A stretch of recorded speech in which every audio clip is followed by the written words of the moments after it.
If gas jumps like 60 or 70 cents this week, that is not your local gas station owner waking up and deciding to become a supervillain.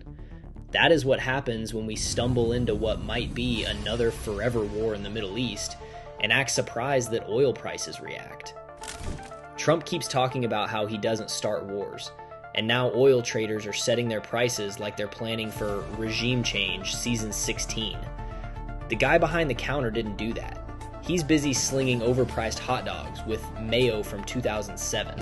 What actually moves gas prices is crude oil, futures traders, sanctions, war rumors, shipping lanes, OPEC meetings, and whatever new genius foreign policy decision just came out of Washington this week. And here is the important part people don't realize. Oil prices do not wait for a war to start. Prices move when traders think a war might start. So you do not need missiles hitting oil fields yet. You just need enough tension that some guy in a suit in New York goes, this looks sketchy. Clicks a mouse, and now your commute costs more money. So congratulations. You are not just buying gasoline anymore. You are buying exposure to Middle East geopolitics in gallon-sized increments. Every time you pull that nozzle, you are basically investing in global instability. Start with the gallon itself. Roughly half to 60% of what you pay is crude oil. That is the big one. Then you have refining, distribution, marketing, and taxes. So when people act like the big mystery is what the local gas station is doing, they're looking at the smallest, weakest link in the entire chain. People always yell at the gas station like the cashier controls OPEC. The guy behind the counter is busy thinking about his next cigarette break. He doesn't give a fuck about global energy policy. Crude oil is global. Traders are looking at expected supply, expected demand, and most importantly, during times like this, expected chaos. Oil traders are basically ADHD squirrels. They hear one twig snap in the Middle East, and they start hoarding acorns and jacking prices. This is because oil demand is what economists call inelastic, which is a fancy way of saying you still have to go to work even when everything is on fire. Trucks still need diesel, farms still need fuel, planes still fly. So even a small fear about supply problems can push prices up a lot. That is why geopolitical risk acts like a tax on your life. It gets baked into fuel, then into groceries, then into shipping, then into basically everything else you buy. Oil touches everything, so when oil moves, everything else moves with it. The gas pump is basically a giant public scoreboard for global chaos. Every headline about Iran, every military threat, every sanctions announcement, every press conference where politicians try to look tough, all of that can move prices before anything actually happens in the physical oil market. And this is where the Strait of Hormuz comes in, which is essentially the world's most stressful choke point. A stupid amount of oil moves through that little strip of water every day. So when Iran starts throwing its weight around, or when anybody even whispers shipping disruption, the market starts acting like the whole global economy just got hit with a brick. Nobody has to actually close the strait for prices to jump. The threat alone is enough. That's how fragile this whole setup is. One narrow waterway, one bad headline, and suddenly everybody's paying more to get to work. Now layer OPEC onto this, because fear alone does not explain everything. OPEC, the Organization of the Petroleum Exporting Countries, formed on September 14, 1960 in Baghdad by Iran, Iraq, Kuwait, Saudi Arabia, and Venezuela, as well as the broader OPEC Plus group. These governments basically coordinate how much oil gets pumped into the global market. If they pump more, prices usually go down.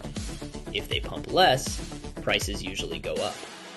It is not complicated, but it is incredibly powerful. In a normal competitive market, companies are supposed to compete and drive prices down. In oil, a bunch of countries literally get in a room and decide how much oil the world gets. And we just kind of accept this as normal because the alternative is the global economy exploding. The real power move they have is spare capacity. That is oil they could pump, but are not pumping yet. Think of it like they are sitting next to the thermostat for the global economy. If prices get too crazy, they can turn the dial. If they like where prices are, they just sit there and do nothing. And governments in oil importing countries know this. Because when oil prices go up, voters get angry fast. People do not notice interest rate policy. They do not notice bond yields. But they absolutely notice when filling their truck suddenly costs $30 more. This is where U.S. foreign policy comes into the picture. And this is where things get really fucking stupid. For decades, Washington has acted like it can sanction, threaten, bomb, posture, and generally stir up one of the most important oil regions in the world without any effect on energy prices. That is completely delusional. You cannot spend almost 40 years poking a hornet's nest and then act surprised when shit hits the fan. That is basically our Middle East policy in one sentence. Watching the White House talk about foreign policy feels like listening to somebody explain how they fix the problem, and then seeing the problem is now worse and somehow also on fire. The problem is, instability itself raises oil prices. You do not even need supply to actually drop. If traders think supply might drop, that is enough. Fear is literally part of the price of oil. So you have OPEC managing supply on one side and geopolitical tension constantly being stirred up on the other side. That is not a free market. That is managed scarcity mixed with global political chaos. And regular people get billed for both. Higher oil prices benefit oil exporting countries, big energy companies, defense contractors, and financial traders. There are a lot of very powerful groups that make a lot of money when the world is unstable and oil is expensive.